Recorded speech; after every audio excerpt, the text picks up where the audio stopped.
bookmarks out of it after I finally started using them. I don't, unless you see it in your copy, I didn't have bookmarks. I think you only were the one who had bookmarks. So.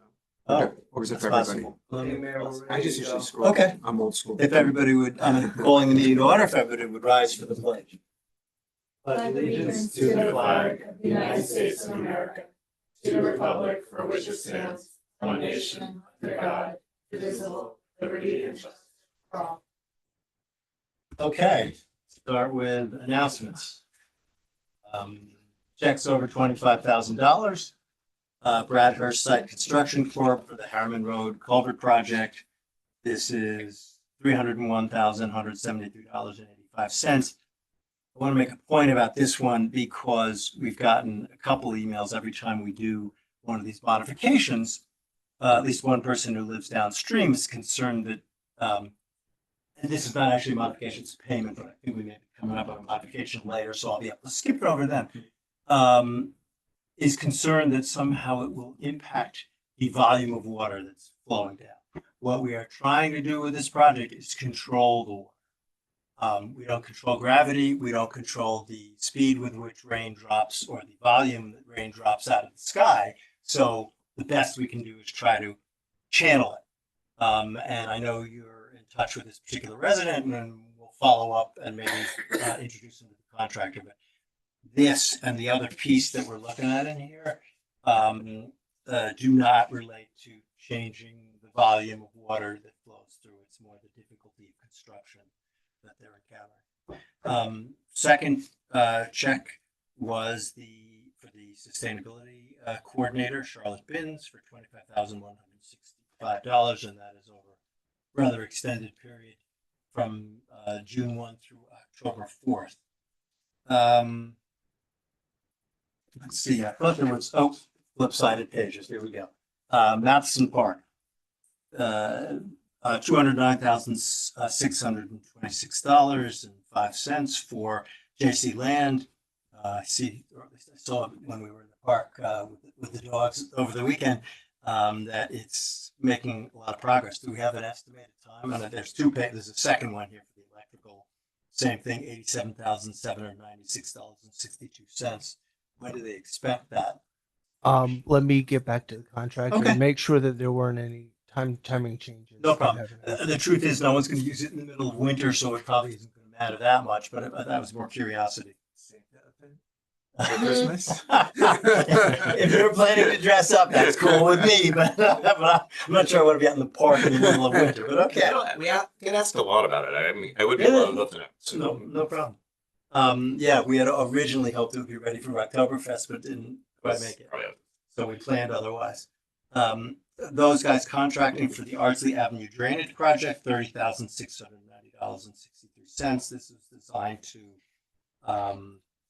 address some flooding, I think, that impacted the tennis courts that are up there. Okay. Announcements. Next announcement, Rivertown's Chamber of Commerce has their second annual Halloween block party in Matheson Park, Friday, October 24, 2025, from 5 to 8 p.m. The rain date's on Saturday, October 25. Window decorating for 1st through 5th grade will be on Saturday, October 25th from 10 a.m. to noon. The Halloween parade is October 26th, and it kicks off at 3:15 p.m. At ICC and ends at the Main Street School.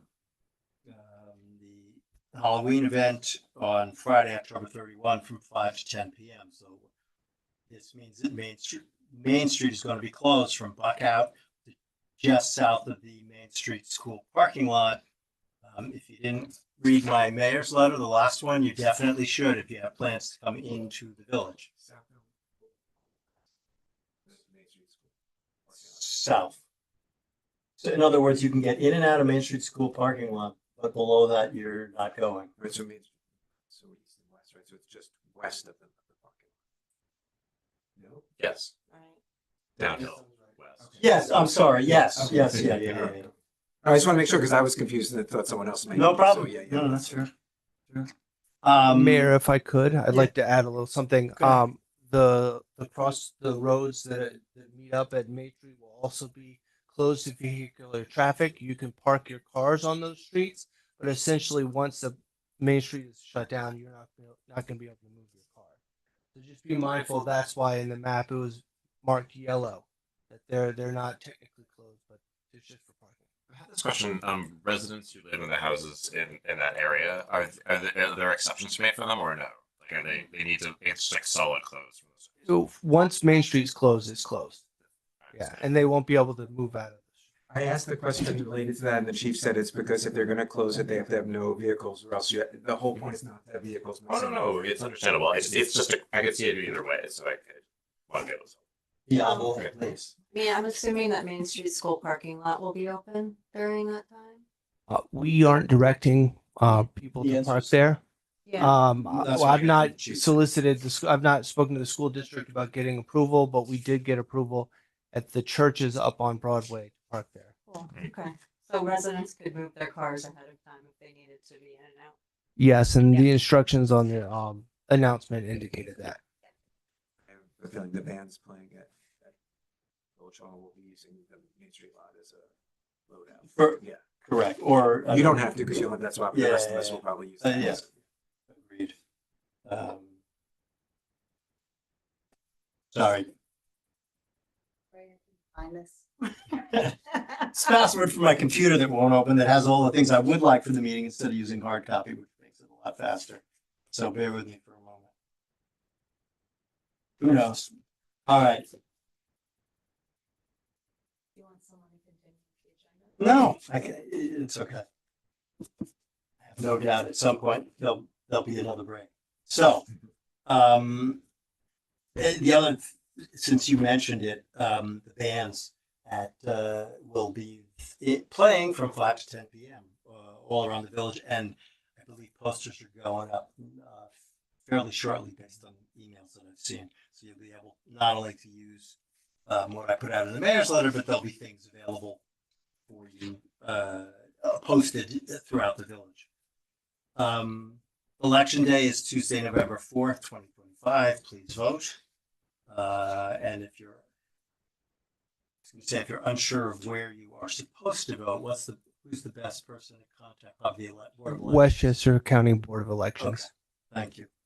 And the Peter K. Oley Turkey Trot is going to be Sunday, November 23rd at 2 p.m., starting at Dow's Lane School. Okay, next up is correspondence.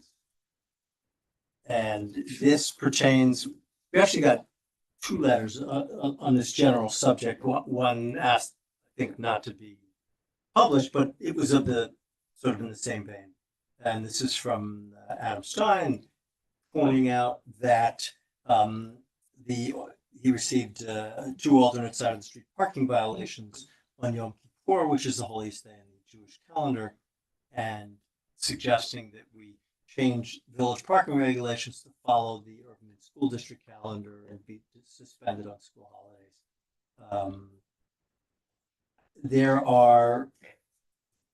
I'm not averse necessarily to taking a look at this, but putting the village in the midst of deciding what's an important religious holiday and what's not an important religious holiday, not necessarily something I'm looking to do. I understand that New York City seems to suspend on an extraordinary number of holidays. I don't know what the economic impact is to the village. I also know, and perhaps I'm personalizing this, but since I celebrated the same holiday and made do by having to go down and find a parking space that would not get me a ticket, it can be done in this village. So perhaps I have a certain bias having gotten through the holiday without getting multiple tickets. But if other people have a different opinion about this, they're welcome to say something about it. So, and I know you may have expressed one in the past. So, Possibly. yeah, please. I don't know. I mean, I know I've gotten like 5 tickets on Yom Kippur or Rosh Hashanah. I mean, when you live in the village and you have street parking only, it is a very different ask. To say that we have to just figure it out because, like, let's say you have family visiting, if you're speaking for the Jewish example, like if you're a religious Jewish person, you're not supposed to drive. So there's considerations that are like it forces you to do things you would normally would do for religious reasons.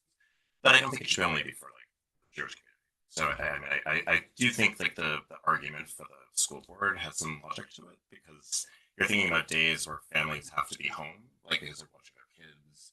A lot of so you don't have the same sort of back and forth. People leaving to go to work, people coming in for jobs and going shopping. You have those people just here. Everyone's here, and so then parking is more difficult on top of it. So for a few considerations, I So- would argue. So maybe, Charles, could you get the school's schedule of closures and why don't we just I look think- at I it? Because I think- think, I sorry. think- sorry, I was gonna say, I agree with that. I think it makes sense to follow the school calendar.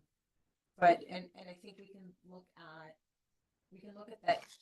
I think we could spend the time to see how many tickets are given, the economic impact, but I'd I be think curious. we would still forego that. Yeah, For the benefit I of the get it. fact that people I are get it. home. Well, but if somebody told you that it's one ticket per year or two tickets per year, you might say, well, we don't really have a problem, Right. but, Well, I you think know. it's also like a symbolic thing. I was thinking there's two advantages of just following the school board. One is it takes us out of the business that you don't want to be in. Mhm. And I don't want to be in either, by the way. And the second advantage is what Ted said about, we know that's a time where the kids aren't in school, and that's not something we control as a village, right? The school board makes that decision. Yep. And the last thing I just wanted to note was we should though run it by the chief, just to make sure Yeah. there's any kind of like, I'm sure he won't have a problem with it, but he might have to weigh in with how that affects enforcement and staffing and things like that. So we just should make sure it's not putting him in some kind of, So let's, you know, yeah. Yeah, no, I Wait, would I want have- to. I have some ideas though where they might spend time enforcing differently, Instead of or on park. people have concerns Avoid. about enforcement. Maybe that's, you know, A we pond. could do something. That's fine. The So, woods. We could send them to the woods. yes, maybe. I, actually, that is an interesting People thought. are home and people I are had the home same at I know. the that's time. a different issue. No, but I'm saying they could, Well, the question was that they have available days. yeah. And that might create some available days, so who knows? Anyway, I just thought as a courtesy, but also because he knows things that we don't know, and it's good to get that perspective. Oh, of course. Okay. It's a big decision for them. We should definitely. All right. So first step would be get the school schedule and let's take a look at it and then we'll figure out, you know, what question we should be asking the chief in terms of the economics and other implications. Okay. Next up is a presentation by the Streamlining Committee of, it's sort of a summary of what was done last Wednesday, I think it was.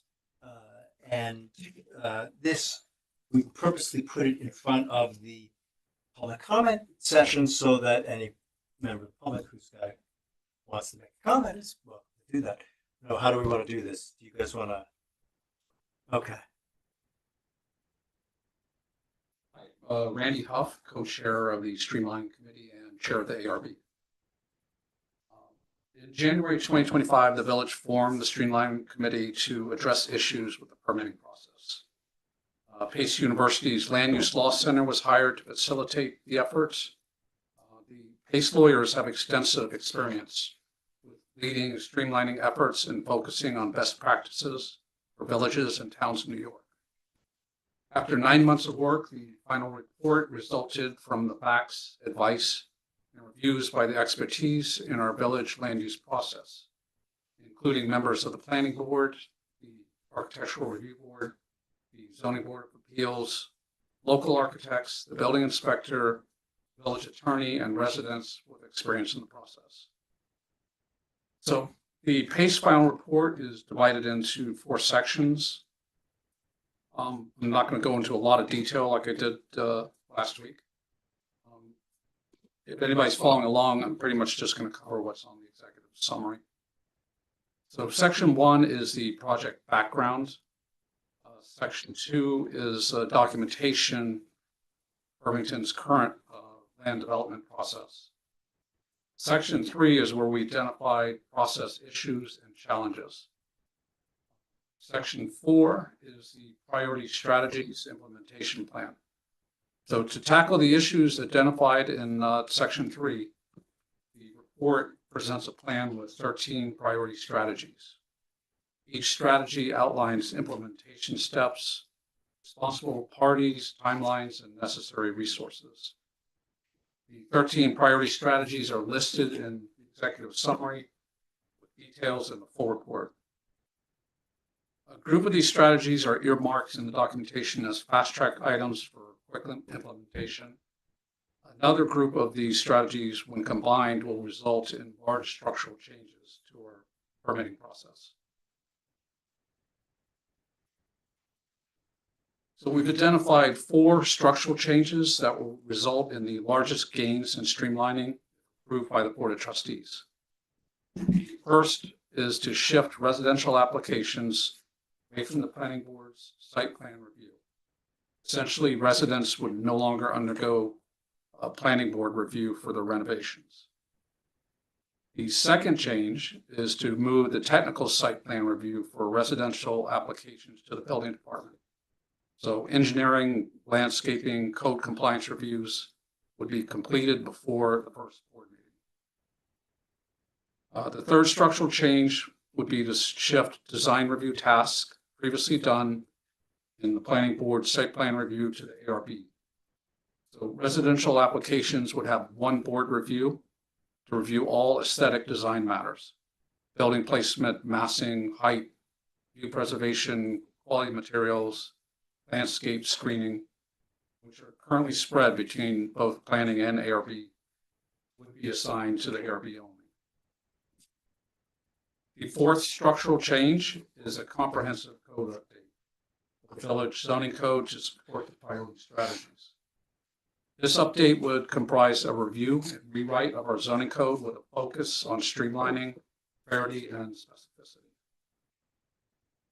For implementation, a comprehensive code update would be the ideal implementation path for the large structural changes.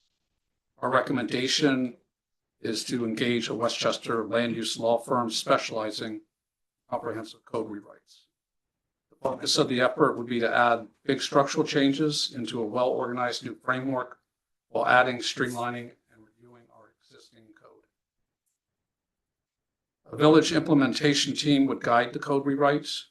The team would include experts from the staff and some volunteer land use experts from Irvington, guided by the strategies laid out in this report. As an important side note, the PACE lawyers indicated funding is available from New York Department of State and/or Department of Conservation for some code update projects. So in summary, we want to thank the Board of Trustees for reviewing the 50-page reports, and I want to thank the committee members for participating in this long process. We look forward to any public comments and can answer any questions. David, did you want to say something? Yeah. And then maybe we'll let the public talk before any of us have something to say, if somebody else wants to say something. Okay, thank you, Randy. Together on David? this for a number of months. David Zweibel. 10 seconds. Now I can open my computer. It was unfortunately me.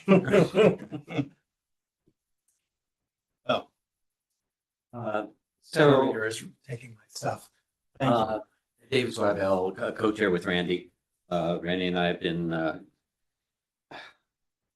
in this for the last 9 months or so. I've seen you in action a few times. And thank you, John and Arlene, because they are the two of the board members who have been meeting with Randy and I in all the different parts of the process,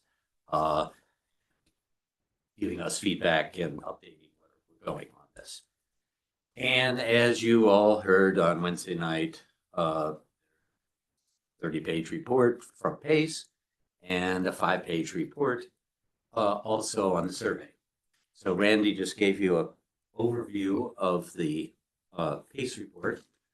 So I'm going to say a few words about the survey.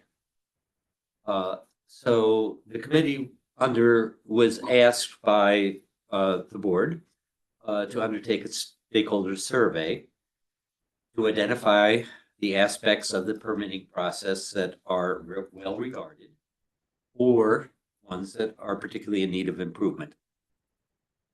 We wanted to prioritize objectives and establish a baseline to enable a future assessment. Conclusions. In conjunction with the report recently drafted by PACE, which we just gave, we are hopeful that this survey will offer insight into the experiences of the building professionals as they undertake projects that is their bread and butter, and the property owners whose buildings represent their often most significant asset.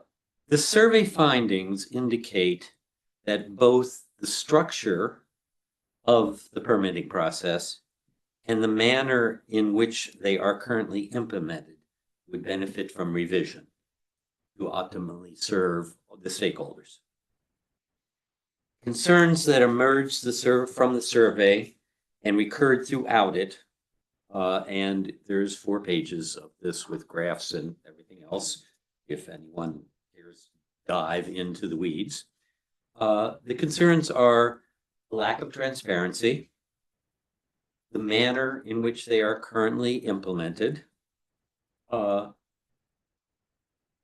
of predictability, indifference of staff, significant cost, and procedural delays that ultimately place additional financial burdens on those undertaking building projects. Satisfaction by its nature is subjective. We definitely understand that. But reflecting where services meet expectations and where they fail and fall short is important to measure community satisfaction and respond constructively to the public input. What's been quite obvious in the survey is that we had heard a lot of complaints over the years of people upset with various parts of it. What we didn't know was whether they were, one-offs, whether they were odd people who were particularly difficult, whether, the situation was particularly difficult. So there was no way to gauge that. With the survey, as it turns out, that of the however many people, I forget what it was, there is 60% of respondents feeling negatively about the process. Not about every issue of the process. Some people were very happy with some things, less happy with other things. But in certain areas, particularly the ones I just mentioned, they're 60%. And I'm not talking about the 55% or the 50%. And 60% is generally considered a supermajority. So we have that problem, and we now have it confirmed. And those same problems that they expressed in the survey are the problems that are addressed in the PACE report. Because from the start, when we figured out what we were going to be looking at, all those things were brought up. We didn't know how impactful they were or not, or whether it was a major problem or a minor problem, but all of those were looked at. And now we are confirmed that these are in fact problems and can be addressed. And the PACE report, we feel, is a roadmap of how to implement changes. And it's both implementing them in a way that is best practice, as other communities have done in New York State, and is going to be a collaborative process with the 3 land use boards and building department to make it work. So our recommendation is that the board move forward with the suggestions for implementing on the PACE report and move it into the next phase, which would involve a smaller set of teams to look at the various issues as opposed to everybody that we have now. So that's where we are, and thank you very much. Thank you for your work. So let us see if anybody has comments. If anybody, please.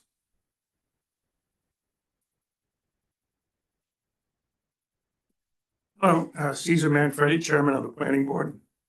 For the options summarized out of the 13, just want to make sure that the trustees are aware of one of the options that was not mentioned, which was that the ARB is advisory to the planning board for everything except historic districts or contributing buildings in the historic. Not advocating for that because that's my biased opinion. I'll let you know that up front. But at least I want you to have that on the table. Thank you. Thank you. Thank you. Anybody else?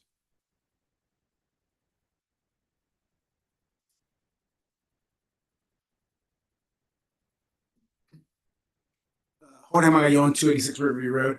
I just wanted to take a moment to thank the board, in particular for having the courage to take this on. I know a lot of times you're definitely going to upset some people. I also want to thank you for having the foresight to use experts in the field, and local experts too, like David and Randy. So I want to say thank you first, and I want to say thank you to you, the volunteers, actually, because I know we have a crisis of volunteers. So it was basically just a thank you, and I kind of wish more of our community was here right now because there was such an outcry that led to this. But yeah, again, it's recorded, so thanks again. Thank you. We don't hear that often, so we'll remember that comment. Yeah. This one. Pretend you're not related to anybody. That's right. Well, you're not related to me, so I will thank you. Anyone else? So let me say a couple of things. I'm speaking for myself, but I'll be shocked again if anybody objects to what I'm about to say. We are in substantial agreement with what's been proposed. The question, of course, is how to implement it. And let me, perhaps in reverse order, to address Cesar's comment. We are familiar with that option only because literally within the first month that I got back on the board, there was a proposal that we turn the ARB into advisory except for the historical, I think that was the way it worked, buildings.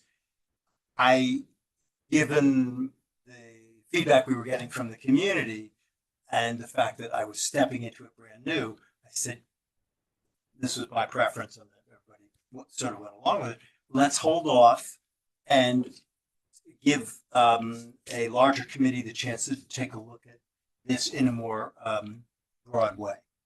Now, when I say that I'm in favor of what's in the recommendations, doesn't mean we're going to run out and adopt them all. What it does mean is we're going to start with what I would consider the longest lead time item, which is to take a look at the code. And to do that, we have already been talking about what's the best way to do that.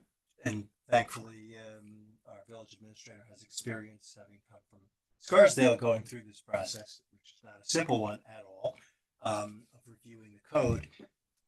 We're having a debate even before this meeting in terms of what is your instruction if you're going to get an outside expert to, as I think you guys suggested, a law firm with planning specialization. Are you just saying, hey, here's a code, go look at it? I think that's probably not a productive way to do it. I think we have to agree, here are the aspects of the code that we would like you to examine.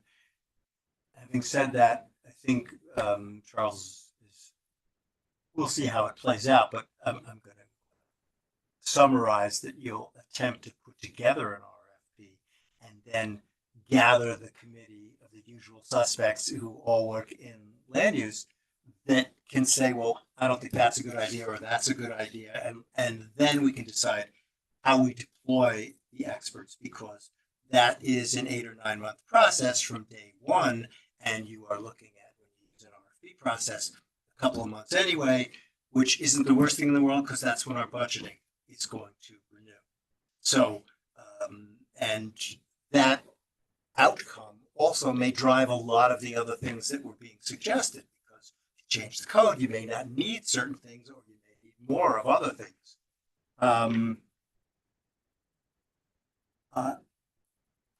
Part of the reason that I'd be willing to embrace, and I recognize that I only have 3 more meetings, so I'm not going to accomplish this all, but personally, I'll be sitting out there so I can make my views known, that I would embrace this is it makes the situation better not only for the community to make it an easier process and not to burden our boards. It helps the volunteers and it helps the building department because I'm sure there are a lot of things that a lot of difficulties that they encounter and conflicts that they have with people who don't recognize that we, not maybe not us, but as a representative body, put that on them and made their lives more difficult. So it is a good opportunity to take a look. This is certainly not going to be simple. And there are also, I think David described at the prior meeting, low-hanging fruit. I don't have an objection to putting on the website, here's the average expenses you're going to incur if you do this, this, or this, or maybe making the website a little easier to navigate. I know that was something coming in you had either done before or had a little expertise on. So now I'm going to add the caveat that you're still a brand new village administrator. I think this is the first meeting you're doing on your own, and somebody's going to be sitting in this chair that, even if they have expertise, will still be. It's going to be like a fire hose because I'm kind of familiar with it. So you're going to have, but a new person will not be. So you're going to have to be a little bit. That new person is me. Yeah. I will be. Well, no.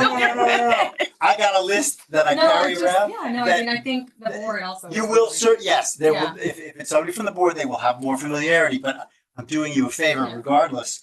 There is, there's gonna be this fire hose pointing at whoever is the new mayor, and you gotta be a little bit patient, because you've got FPC going on, you have his transition, and you have this, so, and none of those are small projects. That's all I will say on this subject, unless somebody prompts me again, but anybody else is welcome to speak. I can say Sure. something. I actually think, I want to thank you guys, the committee, David, Brandy, I know this was an incredible amount of work, and people who really Yes. participated, Caesar. I think, we know that this is a process that people are very frustrated with. I personally am very pleased with the 13 recommendations. I think they're varying degrees. I see all of them as like works in progress that you have to sort of start working on them. I would like us, my preference is for us to stagger, but go ahead with all of them. I think sort of waiting for the code to be revamped before sort of clarifying the process for homeowners, I think that would be an unacceptable outcome for people who have been desperately waiting for this.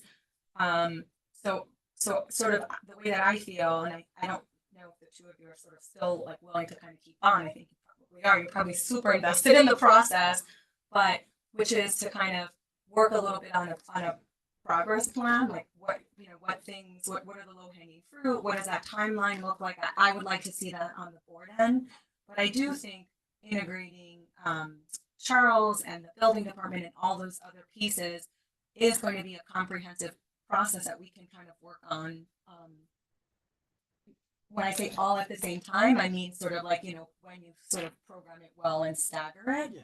But I think we have to get moving on this. I think it's something that residents really want, and I think we can do it. I think a lot of the work has been already, the groundwork has been laid.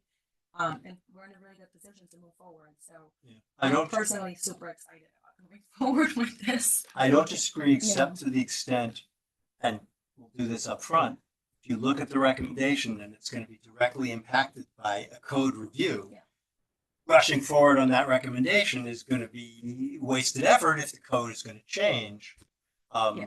And I don't think you would disagree with that. No, It but just I'm means saying we have we to would- logically lay it out. Yeah, but That's all. I think the things that would be, I think that goes hand in hand, right? The things that might be affected by a code, you're gonna say, okay, this piece will depend on what the outcome of X is, but there's some pieces that's not the case, right? Yes, I agree. So I think that's why I think the two of you could probably work on a plan for how to move forward. And then we can see what things can we accomplish in the short, I'm a big short, medium, long term person, so I think we can kind of lay those things out. And I think I've said to you you guys before, if you want to pick not personally pick, but recommend the small team, you're certainly welcome to do that. And you mentioned sort of the obvious folks who would likely be involved. And we'll take it from there.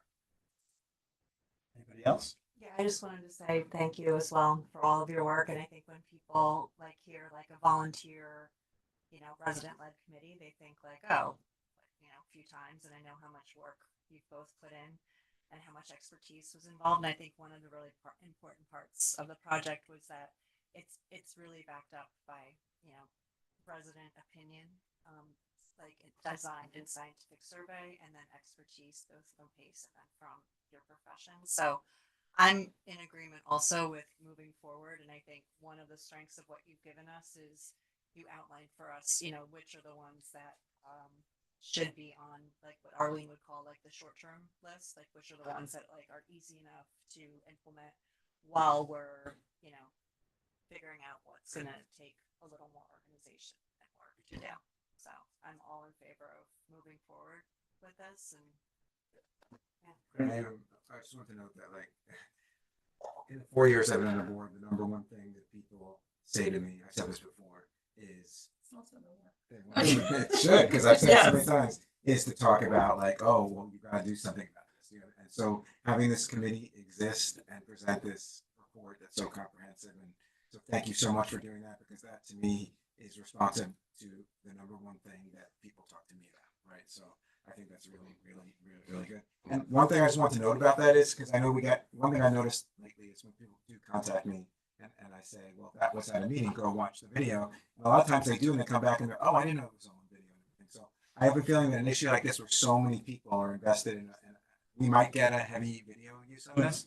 And I just want to note that, like, one thing I took from the Wednesday presentation more than anything was that this report wasn't doctrinal or directive. It wasn't like, these are the exact things that you should do, which I think could be problematic. And much more, it was like, these are things we discussed. These are the areas that need work. This is what the experts have told us we need to be looking at. And now we need to go forward and do the work to finish that. So anyone who's just tuning in, don't think that like all of the answers have been answered now, right? It's almost more, it's better than that. It's like, okay, we know where we need to work now. Let's get down into the nitty-gritty and make these decisions.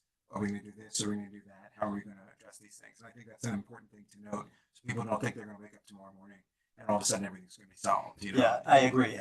You, in a sense, to borrow a court reference, put in some cases majority and minority opinions in there in terms of what the options are. So there is more work to be done. And I should have said it up front, but thank you both, because I know that as chairs here and also on the Facilities Planning Committee, you take a lot more of the burden than the rest of the folks do who are on the committee. Not to denigrate their efforts, but it's much appreciated. Yeah, we're going to make you come up to the mic. But yes, Yes. Again, we really do appreciate it. It's an amazing amount of work and just so much, there's so much rich like information here that I think honestly there's a call to action that I feel like it's, I don't want to like oversimplify it or underestimate it, because you listen to like the way the survey came out, like there's a cry for help from the community that I really don't think we should ignore. And I do feel like there's this urgency that we should try to take some steps, take some stance on whether a framework that we want to adopt. Like much of this I think is doable. Now with specifics, obviously we don't have all of that. Like we do need a committee. So I would love at some point we should discuss what we can endorse and advocate for moving forward. I agree the code is the core bill. Like I don't disagree with that. But like the communication pieces, like 2/3 of the community is like so dissatisfied. And I think there's a significant amount of that is the surprises of like the fees and all the steps and how you go through it. I mean, my lord, the complicated diagrams you have to figure out to see like you're here to there to there. Like that's what code does, you're right. But people don't know what that means. So I think the more we can get that out there, and I appreciate Charles, you're so like right at it, trying to make the website so much more like clear for folks. I really appreciate your advocating on that. The more we can get that out there and like steer people towards like a clear explanation of what's happening, I think the better off will be. With the end of that, it's going to change, but this is what it is right now. Okay, thanks. Yo, David. Yeah, I'm sorry. Oh wait, I'm sorry, Charlotte. I'm just clapping. Oh, all right, fine. Then you have to come up and give your name if you're gonna do that. My comment is. We love some clapping, please. I just want to add a little comment on both what Mitch said and what John was saying, specifically related to that code update. Now, we sort of recommended the idea that we should get an expert in to look at the code. That said, we still need to do that, but we really have a bunch of homework to do before that. And the homework is we need a data analysis of what has been the problems. What are the, how many times has the zoning board overruled a zoning? How many times has the building department had to send somebody back because their air conditioner was in the wrong spot or whatever? So we need to analyze that so that when we hire a consultant, we can point them to, here are the problems. Mhm. And these issues may be important for somewhere else, but they're not our problem. We haven't had that problem. So that will be the part that we do as we're, throwing together an RFP to find the right consultant to do this. So yes, we're not just going to throw a consultant at it. We need to Make it refine directed. what our needs are and where the problems actually are. I don't know how many times there's been a problem with where you locate your air conditioner or not. Maybe that's our problem. I do know that it is. But the other thing I wanted to point out is there is a 9-page addendum to the report.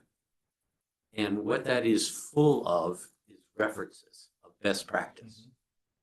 So in that, one of the things in the report was they pulled out 3 websites in other parts of the county and New York State that they felt were really good job at doing that.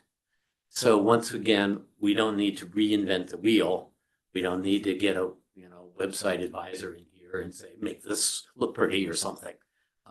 We can actually go to them and see whether we like it or not. And who knows?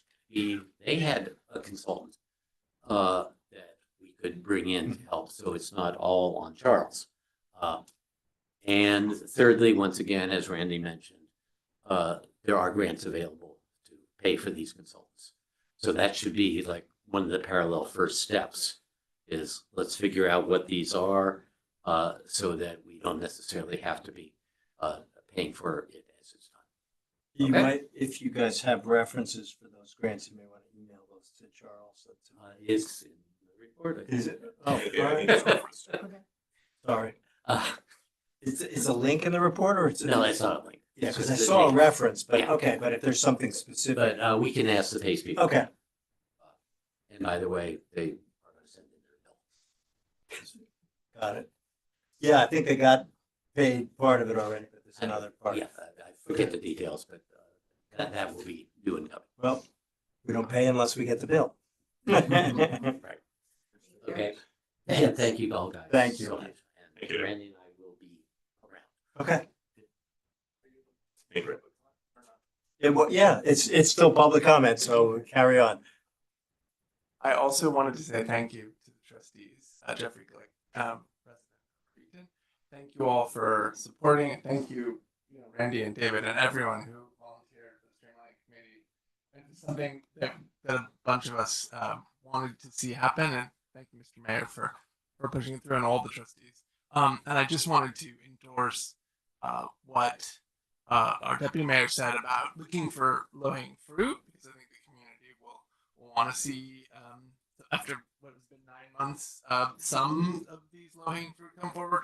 And I also want to endorse what David said about, I work in the tech sector, and obviously you have, I don't know, thousands of pages of code. So as you said, Mr. Mayor, it would be absurd to rewrite the whole, refactor the code in But I think if you look at the kinds of things that cause people to have to bounce among all three committees, I think is what David's saying. And you look at the exceptions, particularly in the older part of Irvington, where anything, an air conditioning unit, a new stairs is by definition a zoning exception because you're 3 feet from your neighbor. That if there are ways to like design a phase one that just goes after the few rules that are 80% of the time causing these extra steps that are almost always exceptions granted, but it causes months of extra time that would probably make it very popular, like low hanging fruit set, and then you could move on to other chapters. So thank you very much. Thank you. Thank you. Anybody else for general public comment or this subject matter? Or clapping. Welcome, clapper. Seriously, I'm actually emotional. This is the most amazing board meeting I've ever been to. I'm like, You got to get out more. I'm gonna second that. That's for I'm sure. plummed, really. I'm just so thank you, thank you, thank you. Thank you. Okay, consent agenda.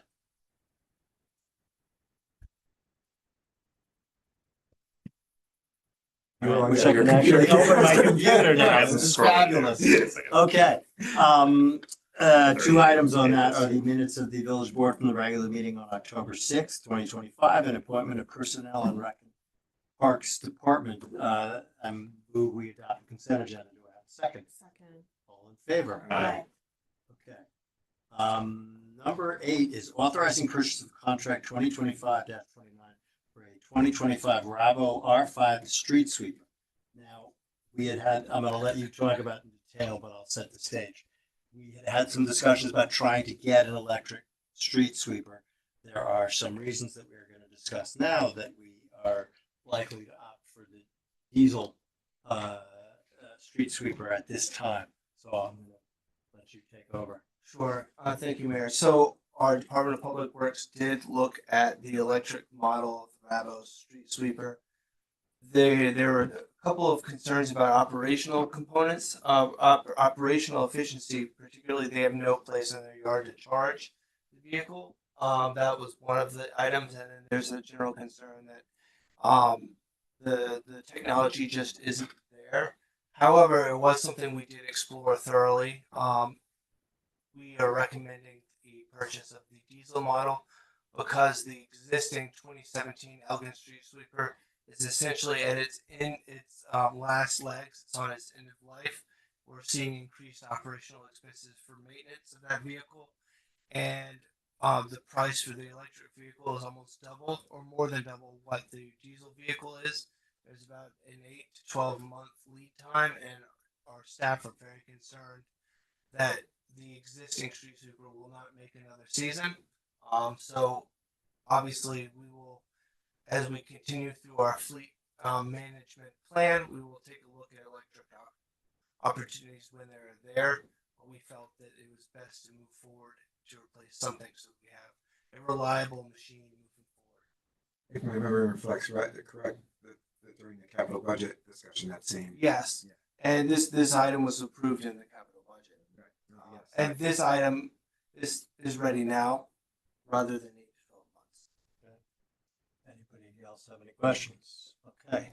My motion is, whereas the Board of Trustees, as part of the adopted 2025-26 capital budget, authorize the purchase of a new street sweeper for the Department of Public Works, and whereas the DPW has determined that the existing 2017 Elgin street sweeper has reached the end of its useful life and is incurring increasing maintenance costs.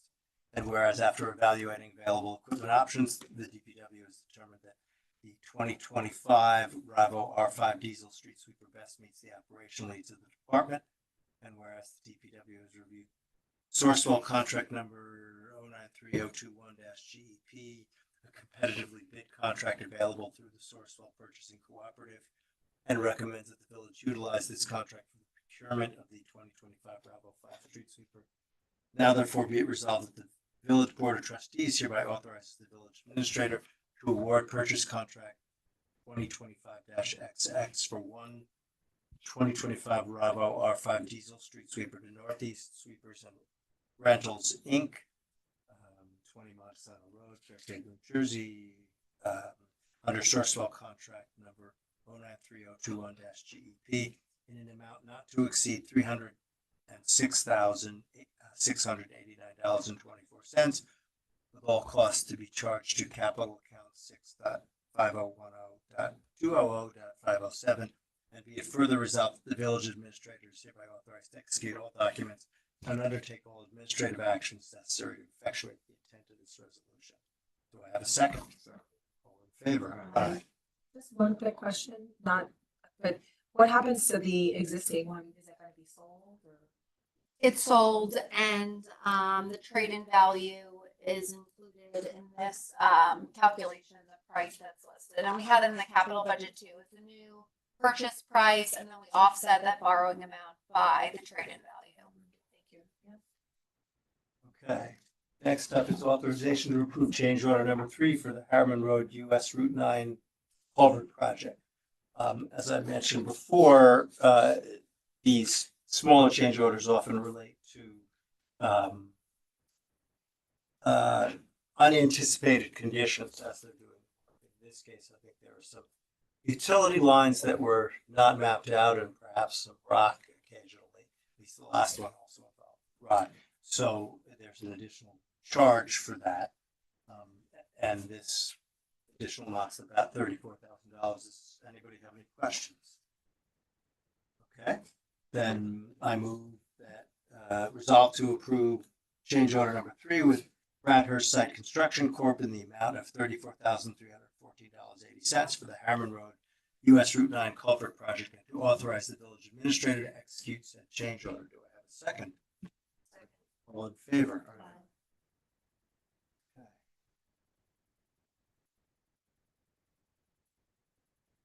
Next up is a tax cert with the Holy Spirit Association. Would you like to tell us the details? Sure.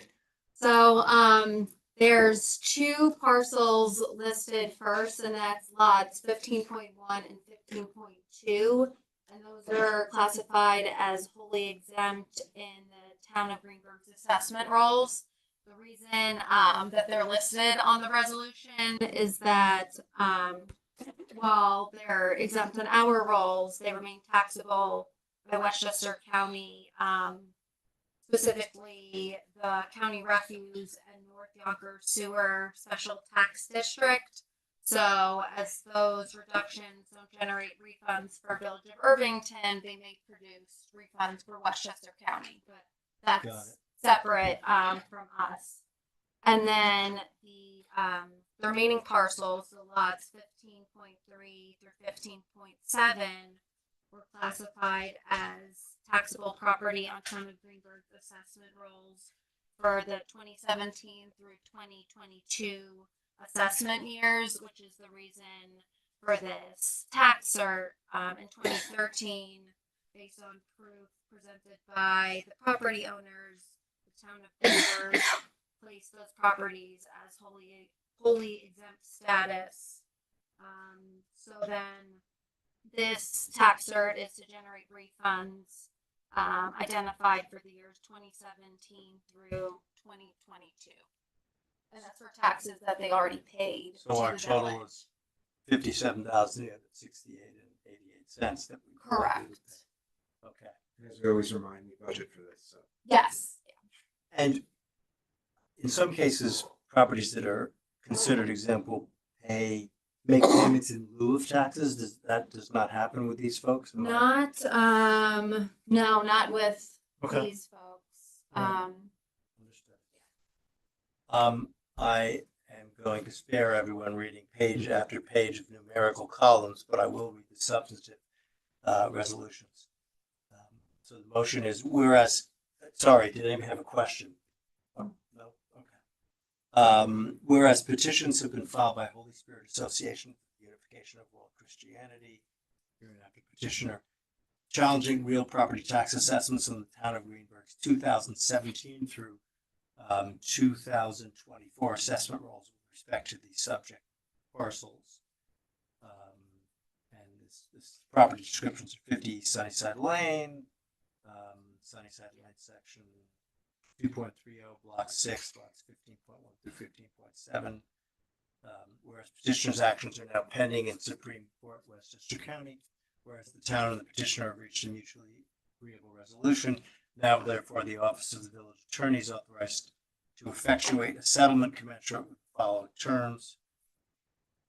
So I take it we still have to, Miriam, we still have to negotiate prepare a settlement agreement for this based on the resolution or no? You know what, I don't handle the text. Yes, once I send Ed Lammers the resolution and then he moves Fine. forward. Okay, no problem. Not a problem. And then we have a whole bunch of columns with proposed refunds that for Irvington's purposes total $57,368.88. Do I have a second to that motion? All in favor? Aye. Okay. We are now up to reports of board, standing committees, and officers, starting with the trustee liaison. Sure. Just a reminder, I think I said this last time, the QCSA has a general meeting October 30th. Yeah, on Zoom. There's a new family mixer, October 23rd, 6 p.m. And there's a board meeting, 28th, 7:30. Just a update for families who high school students, but they're in the middle of information sessions. That we're doing the scheduling. We're doing a type of blockcast scheduling, which is I think a very innovative adjustment. Because I think right now students have 45-minute periods that really end up being like 35 minutes. So I think they're trying to solve that by having blocks and talking about different structures. So information sessions by grades. I think 2 of them already happened for the high school, but the 8th grader families now are going into 9th grade next year have one coming up on the 20th of November. And I think they're cool. There's a new committee that I haven't talked about, traffic calming committee. It's just started up again. They're having a meeting on the 23rd on Thursday. So I'll report back on what happens. But it's because I'm coming back, there's a lot of issues that have been coming up. Some accomplishments that I think we should be proud of, with new sidewalks coming and all sorts of good. Another update: we had a lovely Irvington dog event, and on Sunday, the Halloween dog parade was a success. We had about 70 or 80 folks show up, not including dogs. Probably another 30 or 40 dogs. It was lovely. At 1 p.m. There was a parade walking through the park. There were awards given. We had an amazing judge, Mayor Siegel. And a lot of pressure. You did great. You did great. I know there was some competition there. Sure, what's gonna happen. And finally, I've been reaching out to Mercy about following up on our cool event from last summer and doing something again this coming summer. And so we have a meeting almost finalized, but for mid-December, probably on the 15th. So we're just settling the exact timing, but so we should be good shortly. That's great. Yeah, since I watched you in action, you deserve a lot of credit for assembling the dog. Yeah. It was like herding dogs. Yes, it was like herding dogs, but you obviously got a lot of people out there. It was great. So yeah, it was nice. And honestly, we were trying to keep it smaller, right? So I think we didn't put up bulletin like a poster over the main street. People definitely took it seriously. The They were costumes were really amazing. People they brought their game. Yes, they did. It was a nice community event. It was nice for me. That's it. Sure. So for Irvington Green Team, just a reminder that Trick or Triage is continuing, and you can actually get points from that game by going to Porchella on Halloween, and doing all sorts of other community events. And the prizes are really great, actually. So, like for the top teams, you get a $400 gift certificate to Goose Feather. Get life straws and preparedness kits. Yeah, exactly. So if you go to irvingtongreen.org and events, it will list the events there. There's a community planting day this coming Saturday at the O'Hara Nature Center that you can sign up for. And then, as usual, on the first Wednesday of each month, there is the climate talks the upcoming November talk is the River Towns Intervillage Sustainability Network. So it's a network of all the river towns, and what we're talking about is the expansion of gas leak blower bans and deer management, food scrap collection study, and potential collaboration for Earth Month people. So that's Green Team. For the DPW,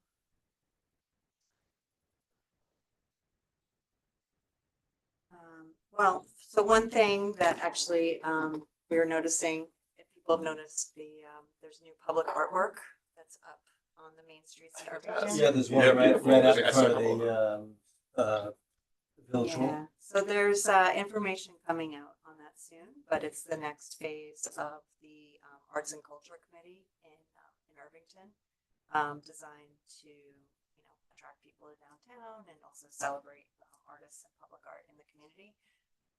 As usual, our hardworking DPW members working in the background and helping to assemble and to get that up and connected. Let's see. Saw a couple of them on Main Street. Yeah. Yeah. Yeah. Do we know, or is it a secret? Are we like announcing it like so? It's a secret. You wanna know. I want to know what they're going to be. Or is that part of the? Well, they're public artworks. What we wanted to do is start with things that could be removable, so it wouldn't be so permanent, so that we could switch them out eventually. And we've started small, but are hoping that we'll eventually have more works of art. It's very joyful. I was Including on- walking along Main Street today and I just kept finding things. Yeah, It was great. it came out in really good timing too for all the Halloween events that are Yeah. coming up. So Yeah. some of them are Halloween. Yeah. It's, themed. Yeah, there are going to be 9 total, and the theme is mythical and magical. So that's that you'll see it from that they're being installed. There will be an announcement, but we're waiting for the announcement. Christina's been unveiling yeah. again with the help of DPW. Yeah. That's And the great. team is working on also like some, we're working with property owners and people who might be interested in helping us, like, work to put things permanently on buildings and. Yeah, it seems to me once they see what's been put up, they may have more interest, so. So other DPW happenings, stormwater management and highway department have been hard work. Of note, emergency call outs for trees down.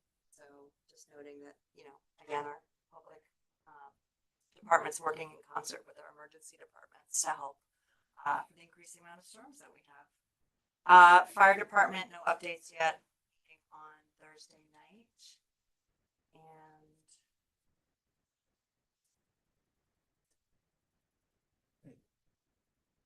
Are you going to talk about the Guild Awards? You can. I mean, I was going to. Oh, no, it's Okay. yours. No, I don't want to steal your fire. So, Oh. Mitch, you're up. That's probably the only thing I have. So speaking of not stealing fire, but I'm gonna mention that we got 37 applications for the new theater manager position. I've looked at all 37 of the applications. I will get my list to you soon, I promise. I'm sorry. Thank you. But yeah, it was very interesting to see the range of applications. It really makes you wonder when you apply for something, how people look at your applications. I mean, Yeah. because it was quite I don't know if some people understood what the job description was, but so that was interesting. And the theater's continuing to produce events, so be on the lookout for that. Nothing new from the library. I had the board report from last time. Oh, just to mention, it's not technically my liaison, but again, of the many bands playing on Halloween night, it just so happens that you're hosting, right, Josie? No, you have. no, actually, it didn't work out. didn't work We were out. gonna have on our porch, but there was some complications. Next year. Okay. Yeah, Next Well, year. yeah, we're on the list. There are 3 bands playing in front of Village Hall on Halloween, and 2 of them happen to have one of us in them. So John's band plays at So 7. we're definitely giving away candy. So come My see. band plays at 6. So, Candy so needed. yeah, come on down. We hope. Use it. We have to, I don't know if we can. That's a great idea. I already bought it. Yeah. You're ready. No, I want to do it. It's a good idea.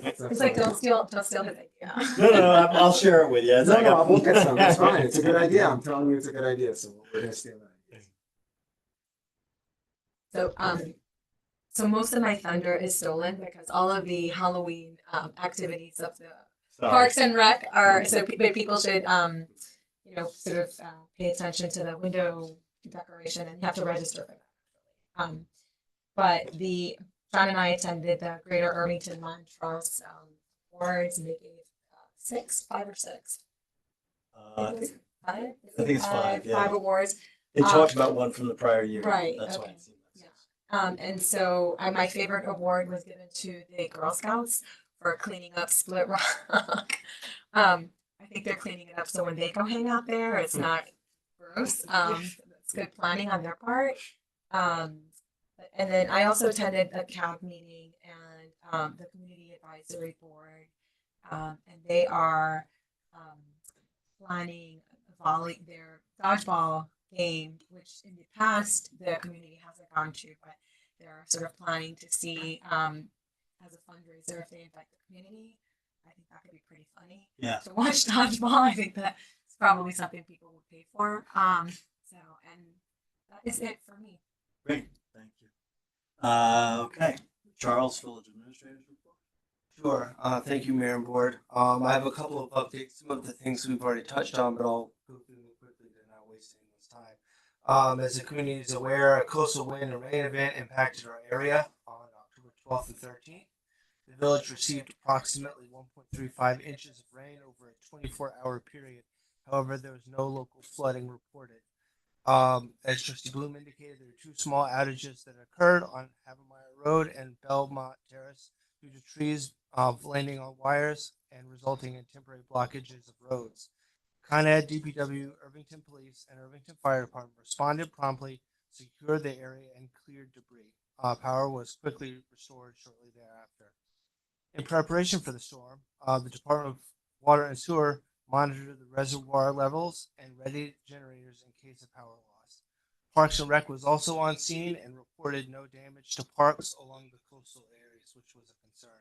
I want to make sure that I thank all the village staff, volunteers for their efforts in working to make sure even when we're at home safe that they're out there protecting us and our assets in our community.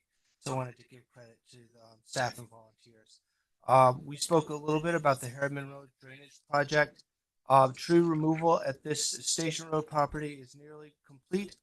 Contractors will remove 2 remaining sycamore trees this Wednesday, with no additional tree removals being planned. Due to seasonal restrictions, the Broadway Route 9 crossing work will not begin until spring 2026, as November 15th marks the DOT's cutoff for road work, and Con Ed does not perform any gas-related work in the month of November.